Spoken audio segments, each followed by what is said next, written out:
Вие знаете дека се роди Исус, прославивме дека Исус се роди, навистина се роди, слава на Бога за тоа, дојде во тело за сите нас. Меѓутоа, што се случи кога дојде Исус? Што донесе Исус? Словото пишува во Евангелие по Јован 1 глава 17 стих, зашто законот беше даден преку Мојсеја, а преку Исуса Христа дојдоа благодата и вистината. Значи на светската сцена надојде благодата и вистината која што ние ја видовме преку Исуса Христа. Што се случи потоа откако се роди Исус? Што направија Јосиф и Марија? Ке читам од Евангелие по Лука 2 глава 22 до 38 стих. И кога се навршија деновите на нејзиното очистување според Мојсеевиот закон, го донесоа во Ерусалим за да го представат пред Господа, како што е напишано во Господовиот закон. Секое машко кое се раѓа прво да му биде посветено на Господа и да принесат жртва, како што е речено во Господовиот закон, 2 грлици и 2 гулапчиња. И ете во Ерусалим живееше човек по име Симеон, и тоа човек праведен и благочестив, кој ја чекаше Израелевата утеха. И Светиот Дух беше над него. Нему Светиот Дух му прорече дека нема да види смрт, додека не го види Христа Господов. И вдахновен од Светиот Дух дојде во храмот, и кога родителите го внесоа детенцето Исус за да го извршат врз него обичајот на законот, го зеде во своите раце, го благослови Бога и рече: Сега, Господару, отпушти го својот служител со мир според Твојот збор, зашто моите очи го видоа Твоето спасение, кое го приготви пред лицето на сите луѓе, светлина за осветлување на народите и слава на Твојот народ Израел. А Јосиф и мајка му се чудеа на она што зборуваше за него. И Симеон ги благослови и рече на неговата мајка Марија: Гледај, овој е поставен за паѓање и подигање на мнозина во Израел, и знак на кој ќе му се противат, а на самата тебе мечот ќе ти ја прободе душата, за да се откријат мислите на многу срца. Беше и пророчицата Ана, Фануилова ќерка, од Асировото племе. Таа беше во многу напредната возраст од своето моминство, проживеала со мажот 7 години, а како вдовица до 84-та година не го напушташе храмот, служејќи му на Бога со пост и молитва ноќе и дење. И во истиот час таа дојде и го славеше Бога и им зборуваше за него на сите во Ерусалим кои го очекуваа спасението. Амин. Симеон името доаѓа од еврејскиот збор Шема, што значи слушај, и доаѓа од молитвата Слушај Израеле. Повторни закони 6 глава 4 и 5 стих вели: Послушај Израеле, Господ нашиот Бог е единствен Господ, сакај го Господа твојот Бог од се срце, со сета душа твоја и со сите сили твои. Симеон или Шема е представник на законот. Тој беше представник на законот од Стариот Завет, односно Мојсеевиот закон. Тој што рече Симеон или Шема? Што кажа? Сега, Господару, отпушти го својот служител со мир според Твојот збор, зашто моите очи го видоа Твоето спасение. Буквално што значи тоа? Значи, моите очи го видоа Јешуа. Потоа, што кажува? Ти го приготви пред лицето на сите луѓе, светлина за осветлување на народите и слава на Твојот народ Израел. Ова е многу важно да размислиме како се променува. Ние сега во која доба живееме, во која диспензација сме? Црквата сега е во доба на благодата, има диспензации, тоа се периоди, доби. Така да црквата сега е во благодата и крајот на оваа доба е со знаците на последното време. Но оваа доба започнува со Исус, кој што е израз на благодата Божја, кој што ја носи вистината. И оно што е важно да сватите, како треба да живеете, почнува одовде, од Симеон. Бидејќи Симеон или Шема беше среќен да биде отпуштен. Тој беше представник на законот Мојсеев, но веќе беше спремен да замине штом дојде спасението Јешуа. Законот што кажа? Време е да се повлечам. Тоа го рече Симеон, односно Шема. Потоа тој рече дека Исус е подготвен за паѓање и подигање на мнозина во Израел. Тоа го изрече на Марија. Што значи тоа? Укажа дека Исус е камен на насопнување. Но веднаш после Симеон се појави една жена со име Ана, односно, правилно е Хана. А Хана што значи? Милост. Милостина или милост веднаш надојде после Симеон. Таа што направи? Таа влезе и ја отвори устата и објави дека бебето е спасителот кој ќе ги избави сите.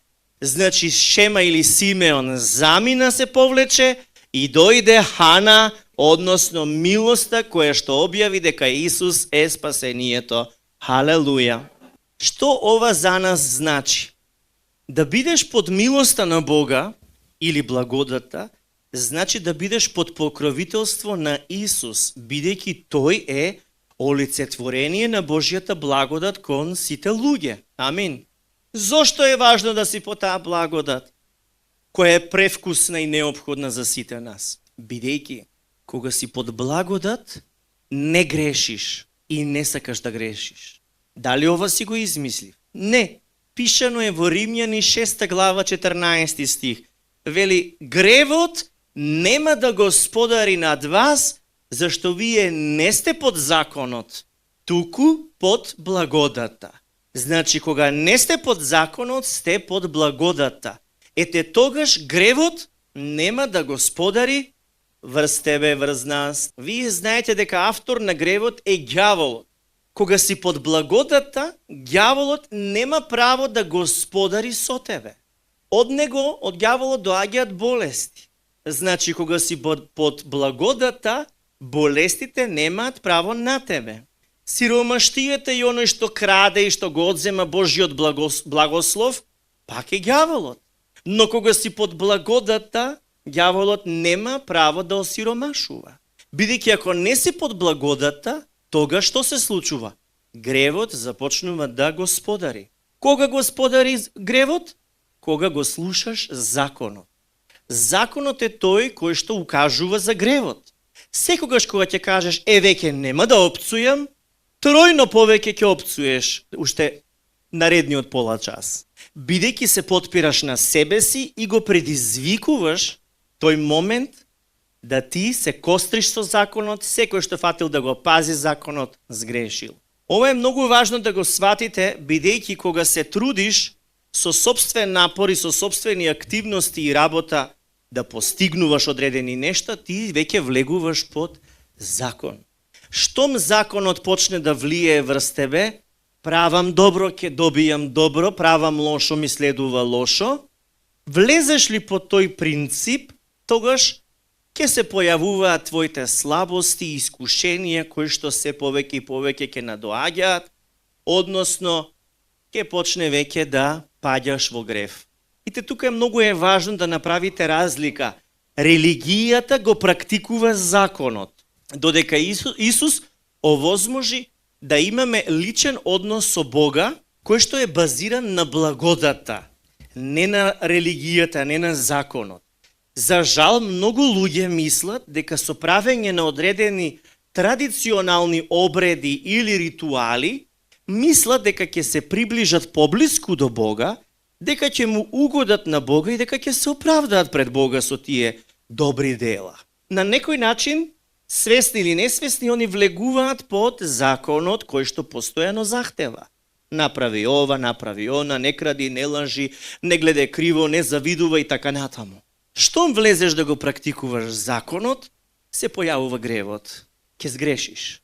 Бидејќи никој не можеше да го запази законот. Сите сгрешија и сите беа под тоа проклетство. Сега, ако живееш ти како христијанин, ако живееш под законот, тогаш има една карактеристика што треба да ја забележиш. Сум ви ја спомнал. Тоа е потта. Човек што живее под законот, тој е како една потта. Потта, значи, тоа е една карактеристика што треба да ја забележиш. Сум ви ја спомнал. Тоа е потта. Човек што живее под законот, тој е како една карактеристика што треба да ја забележиш. Сум ви ја спомнал. Тоа е потта. Човек што живее под законот, започнува да се поти. Потта е одлика на проклетство. И зошто ова ви го кажувам? Дали ова значи да не работите? Не. Работата треба да знаете дека е благослов од Бога. И таа работа им беше дадена на Адам и Ева уште во рајската градина, уште пред да отпаднат. Тие работеа во рајската градина. Работеа со семиња, работеа со тоа што им беше дадено, меѓутоа не работеа со пот. Откако сгрешија, Бог им изрече дека со пот и мака ќе обработуваат земјата за да се прехранат, а потоа беа прогонети од рајот. Ова значи кога си под законот, значи дека со пот и мака ќе живееш, тоа значи дека со пот ќе изградуваш твојата кариера, со пот ќе заработуваш леп, со пот ќе се пробиваш во животот, со пот ќе постигнуваш во животот тоа што треба. Сите мислат дека тоа е нормално, но не е нормално, бидејќи тоа е одлика на проклетство. Значи, кога си под закон, значи дека ти си постојано во пот и мака. Но пазете, потта не е работата, туку потта го представува стресот од работењето. Потта го представува мачењето додека изработуваш одредена обврска. Кога издишуваш, кога фучиш, кога ти е тешко, кога низ нос, така да се каже, го извршуваш она што ти е задолжение. Сега ѓаволот сака да те постави во позиција да се вложиш толку многу во работата, за таа да ти стане најважна во твојот живот и преку неа да искусиш пот, односно да искусиш стрес, кој што ќе донесе неспокој и ќе направи да си дефокусиран од Бога. Тоа е целта на ѓаволот. Значи потта е проклетството, кое што го представува стресот, а не самата работа. Бидејќи ако не работиш и си мрзлив, тоа не е благослов. Да одмраш на Исусовото завршено дело, значи да работиш со задоволство и со радост, да бидеш инспириран и да работиш со весело срце, тоа да те исполнува и да се чувствуваш корисен. Тоа е убав благослов кој што доаѓа со работата која што Бог ти ја дава. Но кога веќе тоа се работи низ пот, низ мака, тоа е веќе стресот кој што е одлика на законот. Тоа значи, индицира дека ти си влегол под принципот на закон, религиозен, не под благодат. Ако во рајската градина се случи да се изрече од Бога проклетство врз Адам и Ева, со пот и мака да ја работат земјата за да се прехранат, сега веќе кога дојде Исус, кога ја изврши мисијата, што се случи, како започна Исусовите страдања? Тој влезе во една друга градина, маслинова градина. Исусовите страдања почнаа одново во градина, не рајската, туку во маслиновата градина. Додека тој се молеше таму, неговата пот се претвори во крв. Тие Исусови страдања започнаа не случајно во маслиновата градина и не случајно со претварањето на потта во крв. Зошто е ова важно? Бидејќи неговата крв, која што е божествена и безгрешна, кога се измеша неговата крв со потта, тој овозможи избавување од проклетството на потта. Преку него започна процесот на избавување од проклетството кое што укажува дека мора да бидеш со мака и со пот во животот. Исус тоа го овозможи за тебе и за мене, и ако ти тоа го цениш и го вреднуваш, ти и те како ќе се потпираш на Исусовото дело, а не на твоите сили, на твоите способности, на твојата работохоличност. Треба да забележите дека во Стариот Завет, кога свештениците служеа во храмот, им беше кажано да носат ленена облека, која што не предизвикува потење, бидејќи потта е одлика на телесноста, а Бог сака секоја служба за него да не биде изработена со телесност и со човечка пот. И затоа им беше наложил да бидат облечени во ленена облека за да не се потат додека ја вршат службата. Зошто е ова важно? Бидејќи служба што ја вршиме за Бога треба да биде, ако може да се каже, безпотна, со леснотија, извршена без пот, без мака. Знаете дека Бог бараше праведност од грешниот човек, но човекот не можеше да ја даде таа праведност кон Бога. Човекот и самиот човечки род мораше да осознае дека самиот не може да се оправда пред Бога со своите добри дела, ниту пак со исполнување на законот. Зошто беше ова важно?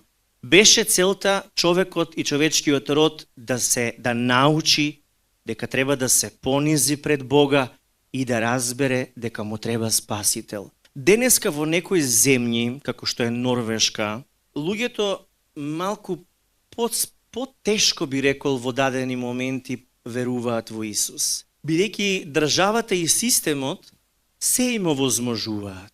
И секогаш имаат и пари, и се што им е потребно и се задоволени и едноставно не чувствуваат потреба од нешто друго. Кај нас луѓето имаат потреба и од материјална поддршка, и духовна, и секаква, а таму тоа, зборам за Норвешка, го компензираат со мани, со повисок финансиски стандард. Тие треба да бидат доведени до точка да сватат дека парите не се Бог, не се и дека Бог може да им подари многу повеќе. Но тие многу потешко го прифаќаат сето тоа, бидејќи се удоволени со се. Денес човекот кој што е удоволен со се, да речеме синот твој, керката твоја, за кој што цел живот работиш и вложуваш и инвестираш, може и да не осознаваат потреба од Исус, бидејќи ти син го заменил Исус. И затоа треба да сте внимателни, бидејќи не им правите услуга, не велам да ги напуштите и да ги отфрлите, туку да ги доведете при Исуса, да имаат зависност од Него, бидејќи луѓето не практикуваат зависност од Бога. Тие сакаат да се самодоволни, да се сами господари на себе си. Како си мислам, така ќе си правам. Како ќе си правам, така ќе си живеам, по мое. Но кога си во Христос, веќе не живееш по твое и не живееш за себе. Живееш за Бога. И тоа значи дека Бог ти е најважен и Он е на престолот на твојот живот. Значи, целата идеја на религиозниот закон е да те доведе до точка ти да ставиш крај на егото, на суетата, на гордоста. Значи, целиот закон е содржан во заповедите кои што Исус ги цитираше. Вели во Марко 12 глава, Исус му одговори, најважно од сите заповеди е: чуј Израеле, Господ Бог наш е еден Господ. Затоа возлюби го Господа твојот Бог со сето свое срце и со сета своја душа и со сиот свој разум и со сета своја сила. Ова е најважната заповед, а втората е слична на неа. Возлюби го својот ближен како себе си. Друга заповед поголема од овие нема. Затоа е важно да читате Свето писмо, бидејќи тоа ни покажува каде сме со нашето разбирање за нештата. Бидејќи многумина од вас, ова со години го зборувам, но многумина од вас одново сте во истиот неред, одново со исти или слични проблеми, бидејќи се уште сте под закон. Не сте го отфрлиле законот и затоа благодата од Господа во целост не ја искусувате. Имено, Исус ни кажа, сакај го Господ твојот Бог со сето срце, разум, сила и душа, и сака го ближниот како себе си. Во тоа се состои целиот закон. Ако кажеш дека го исполнуваш, како го исполнуваш законот? Значи дека си под законот и се трудиш со своји сили. Никој не можеше да го исполни освен Исус. Исус, иако го цитираше тоа, без него беше невозможно да се исполнат овие заповеди. И затоа дојде Исус, меѓу другото. Бог виде дека ниту еден човек не можеше него да го засака со цело срце, душа, разум и сила. Виде дека е така и каже, доста е, enough, стоп со обидот. Бидејќи секој ваш обид значи паѓање. Доста е, затоа погледнете, сега јас ке ве возљубам со сето моје срце, со сета моја душа, со сиот мој разум и со мојата сила. Како? Со тоа што ќе го откинам од себе мојот возљубен син и ќе го дадам да биде жртва за вас. Та само преку вера во него да го примите спасението и да постоите во вечноста со мене. И затоа е многу важно кога сте во Исуса, само тогаш може да се искуси таа Божја љубов која што се докажа на крстот преку Исусовото дело за нас. Имено преку таа љубов ние можеме да откликнеме на неговата љубов, која што нели вели да го сакаме со сето срце, разум, сила и душа и сакај го ближниот како себе си. Што е важно? Ако ти не разбереш дека ти треба Спасителот Исус Христос, тогаш ти сам ќе се потпираш на себе си. Кога зборувам дека ти треба Спасителот Исус Христос, не значи дека ти треба само во недела, или во сабота, или само кога ти е тешко. Таа потреба од Исус треба да ти биде постојана и да овозможиш Исус да биде како присутен во твојот брак и во твоето семејство, така да биде присутен и во твојот дом, во твојата работа, во твоите идеи за понатаму, во твоите проекти, да го носиш Исус меѓу релациите и со колегите. Значи, ако тоа не го научиш да се потпираш на Исус, ти останува спонтано, под инерција да си се потпираш пак на себе, пак на своите размислувања, на своите сили, на своите добри дела и ќе бидеш како многу од израелците кои што се трудеа според законот да бидат праведни и честни луѓе, а упорно грешеа и заработуваа проклетство. И така се отпаѓа од благодата. Луѓето кои што се под законот често велат: пасторе, што треба сега јас да направам? Што треба да извршам? Што треба да сторам? Бидејќи размислуваат дека со своите дела и со нивната направија ќе можат да се оправдаат и да заработат милост Божја па и вечен жив. Законот вика направи, а благодата вели направено е. И така пристапи еден богат началник кај Исус. Читам од Евангелие по Лука 18 глава. И ве молам ова да го запомните. Ке читам од 18 до 25 стих. И еден началник го праша велики: учителе добар, што треба да направам за да наследам вечен живот? А Исус му рече: зошто ме наречуваш добар? Никој не е добар освен единиот Бог. Ги знаеш заповедите: не прелюбодействувај, не убивај, не кради, не сведочи лажно, почитувај ги татка си и мајка си. Тој пак рече: сето тоа го запазив од мојата младост. А кога Исус го чу тоа, му рече: уште едно не ти достига, продај се што имаш и раздај го на бедните и ќе имаш сокровиште на небесата. Тогаш дојди и следи ме. Кога го чу тоа, се нажали мошне, зашто беше многу богат. А кога Исус го виде таков, рече: колку тешко ќе влезат во Божјото царство оние кои имаат богатство. Полесно е на камилата да мине низ иглени уши, отколку на Бога да влезе во Божјото царство. Амин.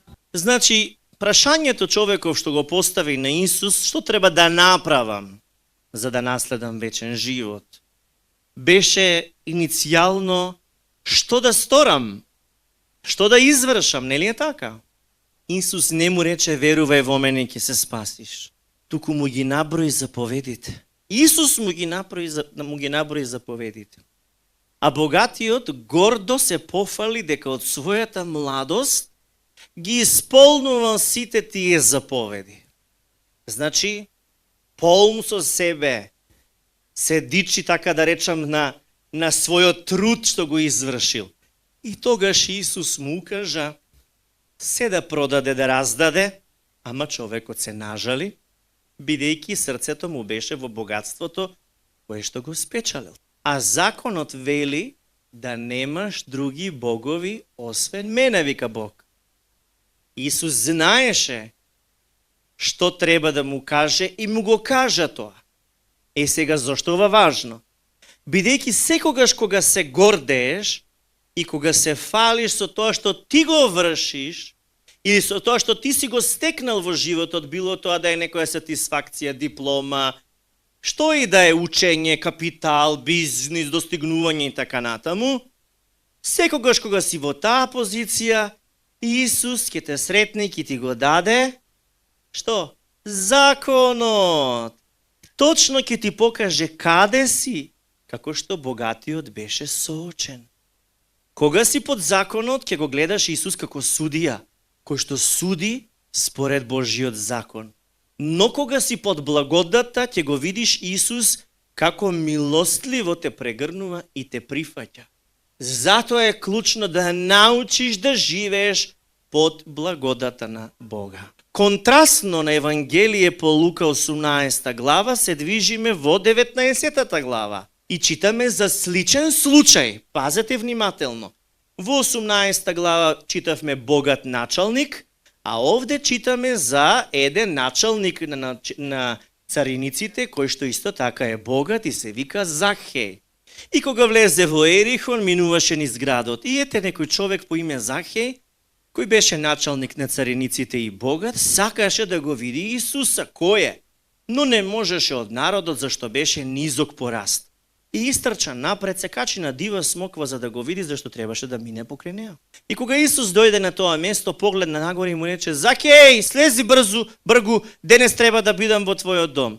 И слезе веднаш и го прими нагости со радост. А сите кои го видоа тоа почнаа да негодуваат и да зборуваат: дојде во куќа на грешен човек да почине. Закеј стана и му рече на Господа: еве Господи, половината од својот имот ќе ја дадам на сиромасите и ако сум зел од некого нешто несправедливо, ќе вратам четворно. А Исус му рече: денес му дојде спасението на овој дом, зашто и тој е Авраамов син, зашто човечкиот син дојде да го бара и да го спаси изгубеното.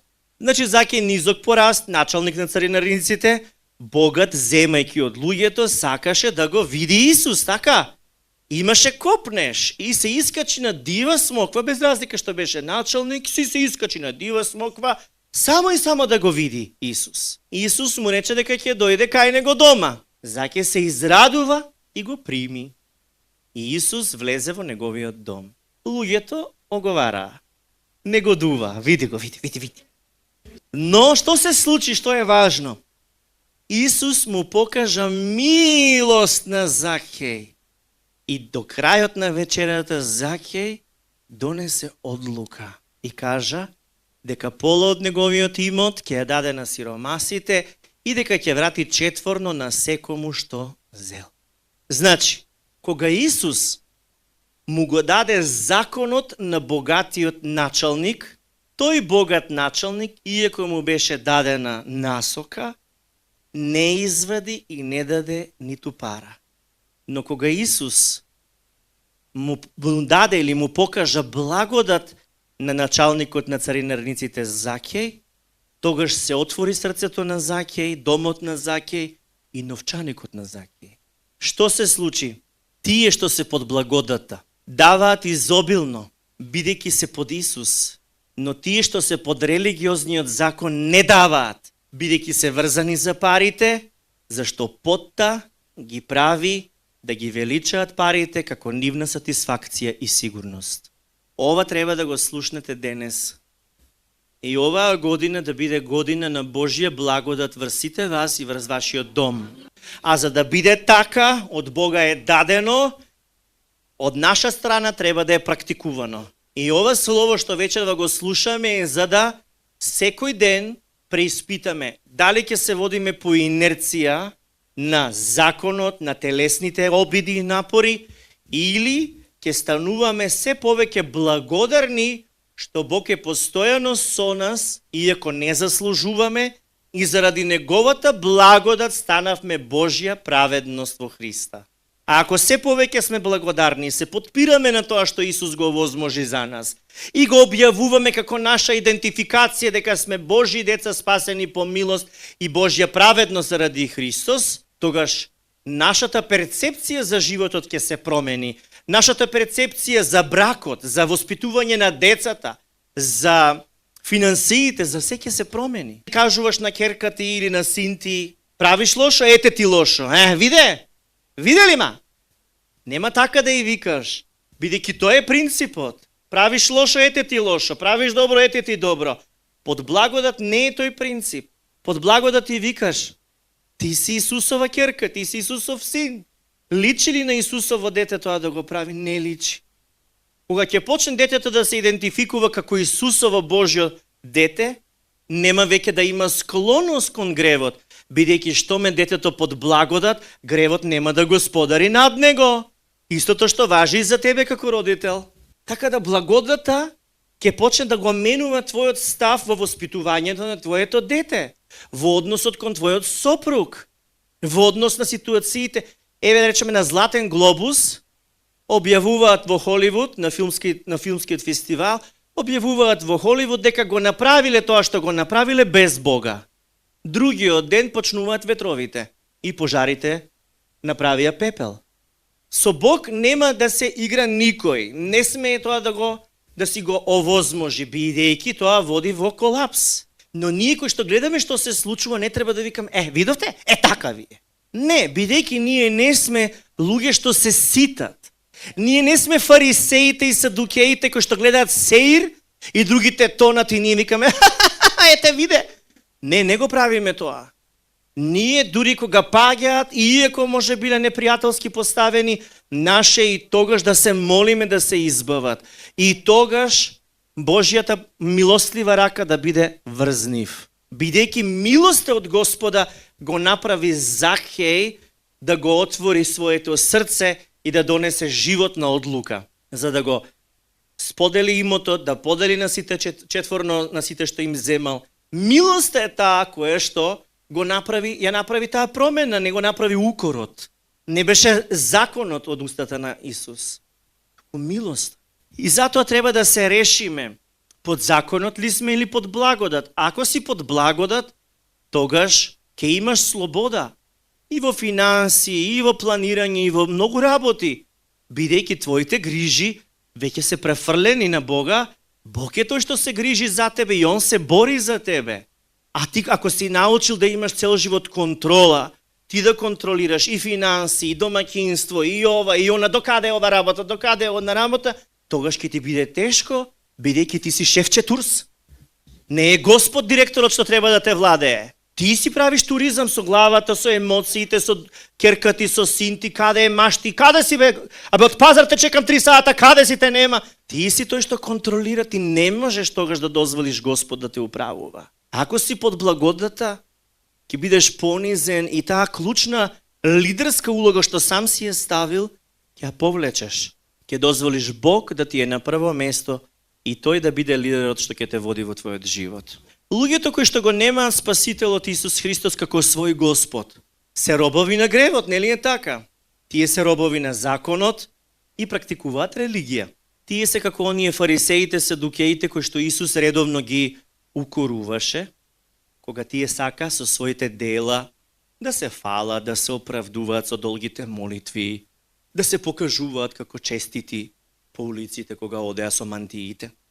И тие најчесто таквите, тие се исмеваат и ги навредуваат вистинските Христови следбеници. И тоа ви се случува и вас. Може не се тие под форма на мантии и така религиозни прикажани во вашето секојдневие, но ве навредуваат. Дали со поглед, дали со критика, дали на еден или друг начин.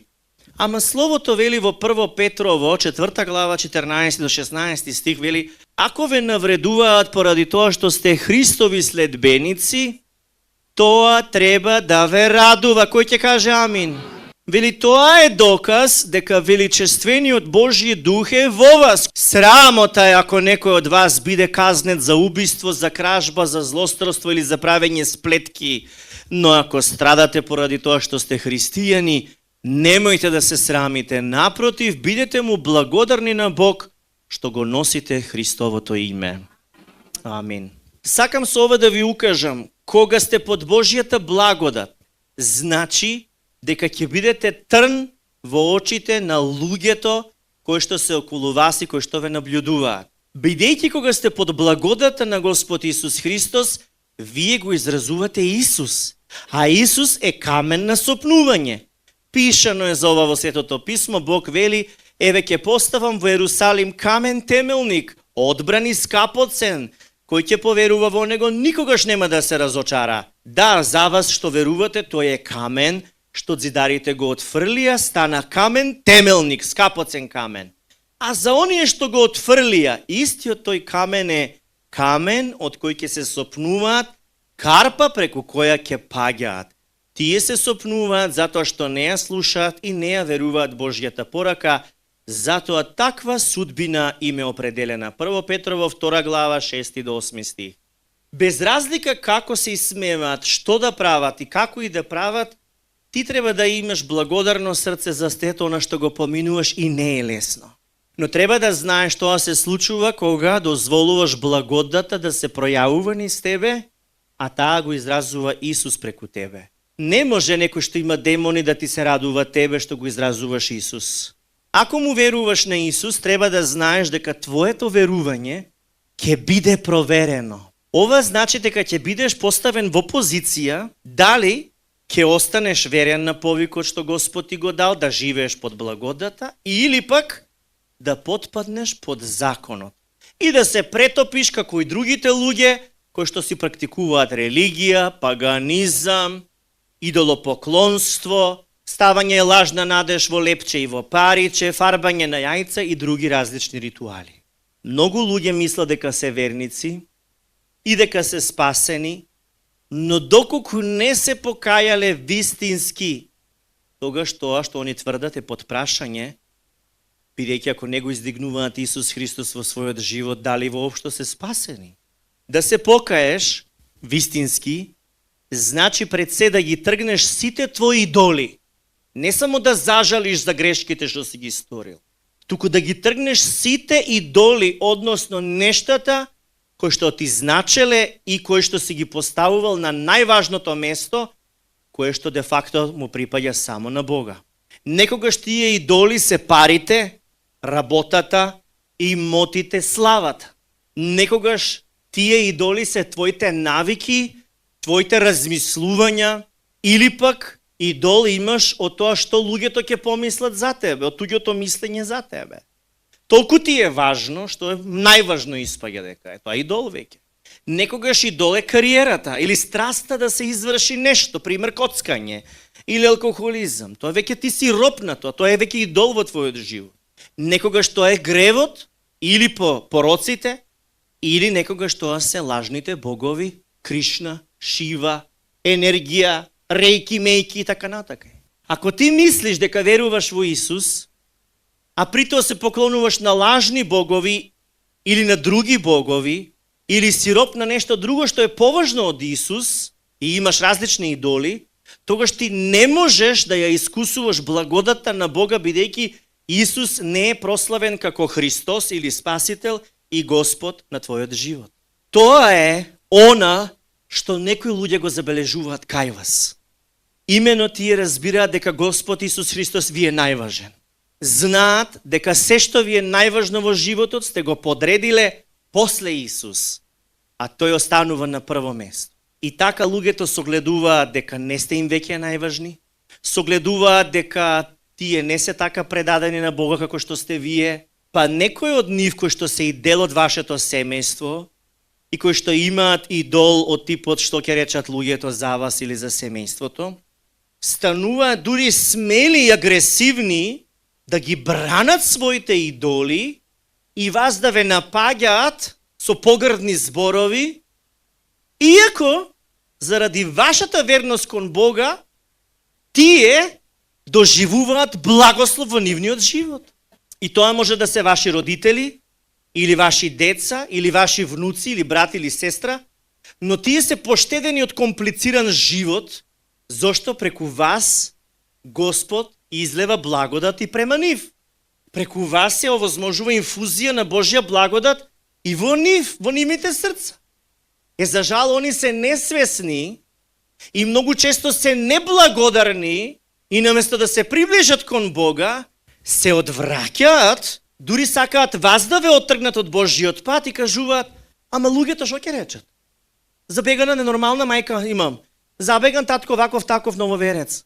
Со ова сакам да ви кажам дека ѓаволот може да ве искушува преку најблиските и тоа може да биде пропратено со отфрленост од најблиските, критика, исмевање, навредување, омаловажување, потоа закана и условување од типот: ако не постапиш како ја што ќе ти речам, како што ние вака ќе кажеме дома, тешко тебе, ќе се откажеме сите од тебе преку весник. Тие исто така ќе тврдат дека се верници, и тие дека се верници. Верник, и јас сум верник, ама ова твоето што е бре? Абе фанатизам е ова. Ти се гледаш ти себе си, екстремиста, радикалиста, на што личиш на интернет вака? Ти ги чуете и тие зборови. Наместо љубов, презир.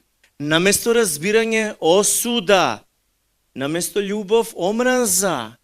Сега вие, за да ми има мир кучи, ќе станете транспарентни на интернет. Нема да ја бранувате водата. Ќе си молчите, ни сведоштво ќе снимите, ни ќе кажете. Ќе се вадите со тоа дека имате лош телефон, немате време. Не знаете како треба некој да ви покаже, ама крсте нема време или некој друг. И така, додека пасторот да заборави. Нема проблем, вие не мора ништо да правите од задолжение, но должност е на секој христијанин својата вера јавно да ја исповеда, да ја признае, за да бидете и вие признати пред Бога, пред Таткото и ангелите. Имете во предвид дека каква и да е цената, не мислиме на тоа бидејќи Исус ја плати. Што се нашите отфрлености и нашите мали солзи во споредба со она што Исус го истрпе за нас, пролевајќи крв од своето чело од пот крв, претрпувајќи рани за нас, срам, отфрленост, при тоа на правдина. Што е тоа што ние го преживуваме во однос на тоа што Исус го изврши за нас? Тоа прашање постави си го кога ќе си соочен со било која ситуација со која се соочуваш со тешкотија. И јас кога сум бил во најтешка ситуација, ѓаволот ми дава лупа да ги зголемам, да ги зумирам проблемите. Знаете какави стануваат? Леле, најтешко ми. Уау! Но во еден момент само ќе се освестам. Речам, што е ова? Ништо во споредба со она што Исус го истрпе за мене. Ако треба заради Исус да ронам солзи, ќе ронам солзи. Ако треба да бидам исмеван, нека бидам исмеван, нека бидам отфрлен, нека не ме прифаќа светот. Тоа е исполнување на Исусовите зборови. Ако мене ме слуша, и вас ќе ве слушат, ако мене ме мразеа, и вас ќе ве замразат. Ние сме тие кои што не треба да бараме удобство на овој свет. Ако си многу комфортен и убаво тие, и бираш секогаш да денсаш налево и надесно, да се превиткуваш, да бидеш камелеон, преврти се, заврти се, откајдува ветрото, таму намести се. Тоа е лицемерие. Што и да доживувате, немојте да очајувајте. Очајот доаѓа како облак и заминува. Во таков момент ќе искусите самотија, ама таа самотија ќе ви овозможи да се насладувате само во Божјата благодат, а не во себичната љубов на луѓето. Ако тоа го искусувате, тогаш сте на добар пат. Ако гледате сите почести да ги примите, да уживате со супер углед и позиција, веќе вие ќе си одговарате. Но зошто се повторува вакво искуство? Зошто треба да се случи вакво нешто? И зошто во некои семејства се повторува ова? Што мислите? Има ли цел? А Бог на секоја благодат, кој ве повикал во Христа Исуса за својата вечна слава, по вашето кратко страдање, сам ќе ве усоврши, зацврсти, зајакне и ќе ве направи непоколебливи. 1 Петрово 5 глава 10 стих, тоа е целта. Значи да бидеш усовршен, зацврстенат, зајакнат, непоколеблив. Каква е таа позиција да си цврст, да си непоколеблив? Тоа е твојата позиција во Христос, кој ќе каже амен. Ама ова го менува твојот однос со луѓето и тоа е неопходно да го спроведеш. Ова значи да престанеш да бидеш фин христијанин. Како тоа? Ете така смело ви кажувам што пишува во Галатјани, 5 глава 22 стих, а плодот на духот е љубовта, радоста, мирот, трпението, љубезноста, добрината, верноста, кротоста, самоконтролата. Бог не повикува да бидеме љубезни, ама не фини. Финоќата, ако можам така да ја кажам, најчесто се однесува на угодување на луѓето. Односно, тоа е позиција да се избегнуваат конфликти и да се бара нечие одобрение од другите. Разликата да си фин и љубезен е голема. Љубезноста е вкоренета во љубовта, во вистината, во праведноста, дури кога тоа е непријатно и кога е неудобно. Љубезноста е храбра и значи да сакаш доволно за да можеш да се конфронтираш со некого кога тој не е во право. Дури кога тоа те прави непожелен и непосакуван и непопуларен. Љубезен, да си останеш кроток, не дрзок. Не да се жесточиш, во нервоза да пламнуваш. Да си љубезен, но во љубезноста исто така да се конфронтираш со нешто што не е во право, што не е редно. Исус не беше фин, беше полн со благодат и вистина. Срцето му бликаше со љубов, меѓутоа не беше фин. Дали беше фин кога ги преврте масите во храмот? Се разбира дека не, таму се вртеа пари, семенувачница правеа, нели од храмот. Дали беше фин кога ги прозиваше фарисеите и им викваше гробови варосани едни лицемери? Значи Исус не се плашеше да ги критикува за да застане на страната на она што е праведно, честито и вистинито. Така ли е? Така треба и ние. Исус беше полн со љубов, ама беше цврст, непоколеблив, директен, без компромис кога се работеше за вистината. Не беше дипломат, не беше медијатор, не беше политичар, не беше ништо такво. Неговата цел не беше да ги задоволува луѓето, ниту пак да им угодува.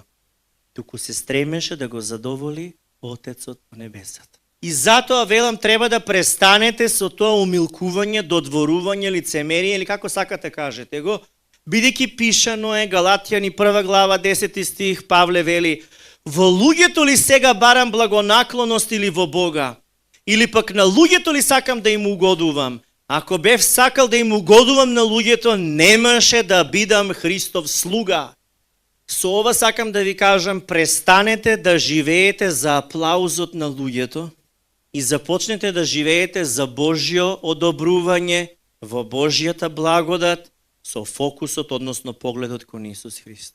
Бидејќи знаете, Господ не ве повика да сте черги за бришење нечии нозе, нели е така? Туку не повика да бидеме светлина на овој свет, да бидеме храбри да стоиме во верата, да ја рефлектираме Христовата љубов, да ја изнесуваме Божјата вистина, да ја покажуваме Божјата благодат и милостливост. Значи на светот не му требаат луѓе што се удоволувачи на други луѓе, повеќе му се потребни Христови следбеници, кои што не се плашат да го шират Словото, да дават јавно сведоштво за Исус, не се срамат од својата вера во Бог. Тоа му е потребно на светот. Иначе пуштете вести полне светот со се. Глумци, пејачи, политичари, со сите бои премачкани. Наше е да се молиме за сите нив, но не бидете како нив, бидете како Исус. Он не го остави совршениот пример. Ова не значи да не им се помага на луѓето. Помагајте, правете добро на луѓето. Тоа ни е нас должност, бидејќи нели Исус ни кажа, сакај го ближниот како себе си. Но токму во таа ситуација треба да внимаваме. Бидејќи некогаш во нашиот труд, за да помогнеме на некого, односно да сме фини, во финоќата, ја поминуваме линијата што Бог никогаш не бара од нас да ја поминеме. И што се случува? Помагаш на друг и тоа веќе ти наштетува. Го плаќаш ти. Го искусуваш на својот грб. Тогаш испаѓа дека помагаш од позиција на исцрпување, занемарување на сопственото здравје, занемарување на своето семејство. Не служиш од позиција на љубов, туку од позиција на исцрпување, односно пот. Едно е ти да помагаш, меѓутоа помагаш со каква намера? Да го задоволиш своето его, со добри дела да ти се смири совеста и пред Бога да кажеш, еве ме помогнав. Помагаш со каква цел? Да те видат другите, аплаузи да добиеш, ти да се чувствуваш комотно, или пак помагаш и тоа да биде за слава на Бога. Биди љубезен, помогни, меѓутоа не стануваме како другите. Бидејќи ти си дете на светлината и не треба да се премачкуваш со боите на темнината. Исус подвлекуваше бариери, знаете, поставуваше граници. Некогаш во минатото не бев во позиција да се молам за некои луѓе. Имено бев преморен и ми се сервираше бидејќи има вработени едно, друго, трето. Ајде овој прими го, ајде оној прими го. А јас веќе крај не можам вода да се напијам, и жеден, и гладен, и нервозен, и ненаспан, и изреметен, и викам, добро, помогнав, добро е. У еден момент Господ вели, што правиш? На кого му служиш? Мене или на луѓето? Па викам, нели е себично да ги одбиеш? Нели у еден, у два, у 4, нели така треба? Ми вика, не треба. Исус се повлекуваше од толпите на луѓе за да се моли. Проповеда, ќе помогне, се повлекува. Не беше нон-стоп присутен. Потоа ќе отидеше да одмори, да се моли цела ноќ со Бога. Немаше резервираност кога му беше кажано, ај направи, што кажа Исус, моето време се уште не е дојде. Покрај љубовта Исус ставаше граници. Зошто ова ви го кажувам како одлика на благодата? Бидејќи она што го претрпувате во вашето семејство е заради тоа што не бевте љубезни, туку бевте фини.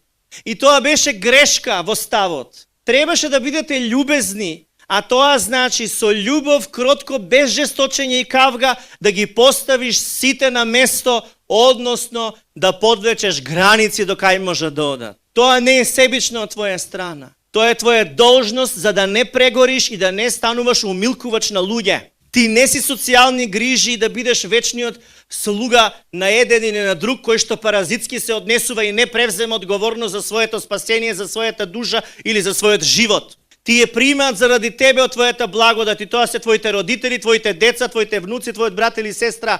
Време е да им кажеш дека Исус доаѓа, дека благодата што ја примиле од тебе се уште се излива преку Светиот Дух изобилно, но дека заради тебе они нема да влезат во рајот. Заради тебе денеска они имаат леп и солеп на масата и не се болни, и не се инвалидни, и не се во количка, и не се во развод, и не им се случило нешто лошо. Заради тоа што Исус си го поканил ти во твојот дом. Треба да им го кажеш тоа. Не да ги уплашиш, не да им се заканиш, туку да ги соочиш. Мамо, тато, синко, керко, брат, сестро, лично ти треба да го направиш својот избор, не да се шлепеш на мене или јас за тебе. Бидејќи Исус доаѓа наскоро, насити се и вкуси е Божјата благодат, почни да живееш во таа благодат, бидејќи така е највкусно и единствено радосно да се живее со благодата на Исус Христос, инаку се мачиш, инаку си роб на гревот, инаку се коцкаш, пушиш, се алкохолизираш, си роб на телесноста. Така ќе им помогнеш. Љубезен биди, ама не фин. Оти фин значи да правиш компромис со нивното безобразие, нивната неодговорност, нивната слобода да ти кажат што ќе им текне во моментот. Со кое право? Ти си мајка, си го родила, оно тебе лекција ти држи. Со кое право? Па и родител да е. Он може да те одбие, меѓутоа како син ќе се понизиш или како керка, ќе кажеш ја ова ќе го истрпам, ама ти вечер преиспитај дали праведно ти кажа, дали ти реков да се фрлиш од мостот или ти реков да го зграбиш живиот Господ и да пристапиш во вечен живот. Време е вие да зборувате. Време е вие да ја покажете промената која што се случува со Исус во вас.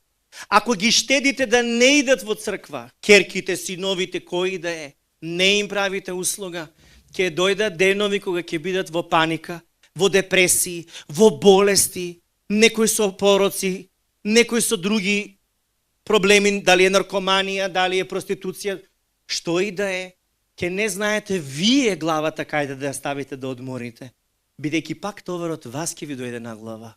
За да не се случи тоа навреме, направете го изборот, верата ваша да биде јавна. Како дома, така и надвор. Затоа мојот поттик е секој од вас јавно да се изрази во кого верува и како верува и што тоа значи за луѓето да разберат, не за да се пофалиме. Јас нели ви бев пример до сега? Нели гледавте и по вести ми имаш и по вестници, и по портали, ме плука, брука. И што тоа? Останав смирен, со надежта во Господ, останав трпелив на тоа што Исус го зборува, со полна надеж во тоа, ниту влакно не ми недостасува. А тоа луѓето што ќе речат, но ме интересанте, затоа што мојот интерес е јас да сум во Христа и она што е негово да го изразам. Затоа што наскоро кога ќе дојде, човечкото мислење помножи го со нула.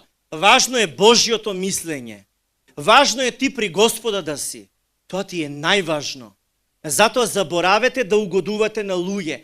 Заборавете да се угодувате на себе си и да имате религиозен пристап во вашата религија. Со законот. Правам добро, а погачка направив, готово, ќе се најде на Господ, еве првото лепче, чак. Господе, апни. Абе, Господ го сака твоето срце, не бе твоето погачиче. Не сака ни јагне да му носиш, ни парички, ни гранчиња, ни некакви марифи. Не сака, Господ сака твоето срце да живее за него и он во него. Затоа што надворешно што и да правиш, како фарисеите правеа демек се побожни, позади тоа правеа друго. Во срцето има други апетити и други намери. Затоа и го осудија Исус им пречеше. Затоа пречиме. Радувајте се кога пречите. Не бегајте од тоа да бидете озборувани, на тапет ставани и слично. Живејте под благодата. А тоа значи да го изразувате Христос секаде во секоја ситуација. Бидете љубезни, ама не фини, умилкувачи на луѓето, не им ги галете суетите на луѓето, престанете да бидете фини, бидејќи од тоа фајде нема. Бидете верни на Господа. Само на Бога угодувајте и на Него покорувајте му се. Понизете се под Божјата моќ на рака и Тој ќе ве превозвиши во право време. Ова е словото со кое почнуваме официјално оваа година. Со слово кое што треба да ви даде насока и да ви ја покаже вашата мисија прво дома. Иако вели дека никој не е пророк во своето село, ти треба да зборуваш.